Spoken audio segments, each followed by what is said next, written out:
இப்போ நீங்க பார்த்துட்டு இருக்கீங்களா ஒரு புகைப்படம். இதுதான் இப்ப சமீபத்துல டிஓஜே வெளியிட்டிருக்க புகைப்படம். இது என்னன்னா, ஒரு டின்னர் ஈவென்ட் மாரி இருக்கு. ஒரு நீளமான ஒரு டேபிள். அங்க பல பேர் அமர்ந்திருக்காங்க. யாரோ பேசுறத கூர்ந்து கவனிக்கிறாங்க. அந்த பக்கம் யாருன்றதான் தெரியல. ஏன்னா இதுவரைக்கும் தான் ஃபோட்டோ கிடைச்சிருக்கு. இந்த ஃபோட்டோல உங்களுக்கு பரிட்சயமான யாருன்னா தெரியுறாங்களா? கண்டிப்பா இவர் உங்களுக்கு தெரிஞ்சிருக்கும்னு நினைக்கிறேன். Elon Musk. இவர் ரொம்ப கீனா வாட்ச் பண்ணிட்டு இருக்காரா? Elon Musk. அப்படியே என் பக்கத்துல கொஞ்சம் பாருங்களேன். நான் உள்ள இல்ல. என் பக்கத்துல இங்க பாருங்க. Mark Zuckerberg. ஒரு பக்கம் மஸ்க், இன்னொரு பக்கம் மார்க். 2 பேரும் இந்த டின்னர் டேபிள்ல இருக்கிற விஷயம் லிட்டரலா கன்ஃபார்ம் ஆகுதா? ப்ரோ, சோத்துக்குன்னு வந்துட்டா டின்னர் டேபிள்ல உட்காந்து தான் ஆகணும். இது என்ன பெரிய குத்தமான்னு கேட்டிங்கன்னா, இது யார் ஆர்கனைஸ் பண்ணது? எப்ஸ்டீனோட தூண்டுதலின் பேரில் நடந்த ஈவெண்ட்டா? இங்கே எப்ஸ்டீன் இருந்தானான்ற மாதிரி தான் இப்போ பெரிய கேள்வி முளைச்சிருக்குங்க உலகம் முழுக்க. ஏன்னா ஏஐ ஜென்ரேஷன் நீங்கள் இப்போ சொல்லல ஈஸியாக அதில் ஜென்ரேட் பண்ணி இமேஜை விட்டுருப்பாங்கப்பான்ட்டு. ஆனால் டிஓஜே அதை பண்ண மாட்டாங்க. ஏன்னா அமெரிக்கன் நீதித்துறை அவங்க. அப்பேற்பட்டவங்க இது போல் ஃபேக் இமேஜில் வெளியிடணும்னு அவசியம் கிடையாதுல்ல. ஓகே, நான் ஆழமாக நம்புகிறேன் இது ஒரிஜினல் இமேஜ் தான். ரைட்டு.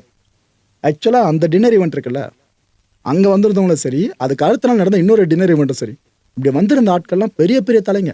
எந்த அளவுக்குன்னா, மெட்டாவோட சிஇஓ யாரு? மார்க் ஜக்கர்பர்கா, முன்னாடி பார்த்துட்டோமா அவரை? டெஸ்லா சீஃப் யாரு? Elon Musk. அவர் மூஞ்சம் பார்த்தாச்சா? இவங்க 2 பேரை தாண்டி இந்த பேரண்டட் சேர்மேன் அண்ட் பேபாலோட கோ ஃபவுண்டரான பீட்டர் தியால், இந்த மனுஷன் வேற.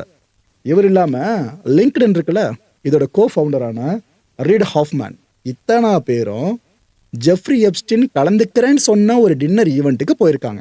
இதுதான் இப்போ உலகம் முழுக்க இந்த விஷயத்த நிறைய பேரோட வாயில அவள் மாதிரி விழுந்து அரைக்க ஆரம்பிச்சிட்டாங்க. என்ன நடந்திருக்குன்றதை தெளிவாக சொல்கிறேன். இப்போ நீங்கள் ஸ்க்ரீனில் பார்த்துட்டு இருக்கீங்களா, இது எப்ஸ்டீன் ஃபைல்ஸ் மூலமாக வெளியான லட்சக்கணக்கான இமெயில்ஸில் ஒரு காப்பி இங்கே பார்த்துட்டு இருக்கீங்க. 2015 ஆகஸ்ட் 2 இந்த எப்ஸ்டீன் இருக்கால, அவன் என்ன பண்ணியிருக்கான், ஒரு பிரபலமான மீடியா செலிபிரிட்டி ஒருத்தருங்க, அவருக்கு ஒரு இமெயில் அனுப்பிச்சிருக்கான். அந்த இமெயில் என்ன நம்ம மென்ஷன் பண்ணியிருக்கான், இது போல் லாஸ் ஏஞ்சலஸில் ஒரு டின்னர் பார்ட்டி நடக்க போகுது. அந்த பார்ட்டிக்கு மஸ்க் வராப்புல, மார்க் வராப்புல, தேல் வராப்புல, இவ்வளோ பேர் வராங்க.